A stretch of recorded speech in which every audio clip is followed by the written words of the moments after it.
Friends, இன்றைக்கி நம்ம மிளகாத்தூளே இல்லாத பருப்பு மசாலா குழம்பு செய்ய போகிறோம். பாருங்கள், ஒரு சட்டி வைங்க, எண்ணெயை ஊற்றுங்க, பருப்பு கொஞ்சம் போடுங்க, காஞ்ச மிளகா கொஞ்சம் சிறுபருப்பு சீரகம் போட்டு நல்லா வதக்கிடுங்க. வதக்கிட்டு பூண்டு மிளகு போட்டுருங்க, தேங்காய் ஒரு மூடி போட்டு நல்லா நைஸாக மிக்சியில் அரைச்சி எடுத்துக்கிட்டு ஒரு சட்டியில் தக்காளி, வெங்காயம், பச்சை மிளகாய், கொஞ்சம் கருவேப்பிலை போடுங்க. கொஞ்சம் அந்த அரைச்ச மசாலாவை அதில் கொட்டுங்க. கொட்டிட்டு கொஞ்சம் புளி தேவையானது போடுங்க, உப்பு போடுங்க, கொஞ்சம் மஞ்சத்தூள் போட்டு நல்லா கரைச்சி வச்சுக்கோங்க. கரைச்சி வச்சுன்னு ஒரு சட்டி அடுப்பில் வைங்க.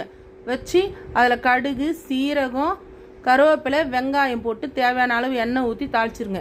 ஸ்ரீ புனிதா சேனலை சப்ஸ்கிரைப் பண்ணிக்கோங்க ஃப்ரெண்ட்ஸ். எங்களுக்கு சப்போர்ட் பண்ணுங்கள் ஃப்ரெண்ட்ஸ், அப்போ தானே நாங்களும் உற்சாகமாக செய்வோம். ஓகே ஃப்ரெண்ட்ஸ், இந்த குழம்பு எங்கள் வீட்டு பாரம்பரியமான குழம்பு. இது எங்களுக்கு எல்லாருக்கும் குழந்த பிறந்தா எப்போவுமே உடம்பு சரினாலும் இது செஞ்சு கொடுப்பாங்க. மசாலா கம்மியானது. இந்த குழம்பு செஞ்சு பாருங்கள்.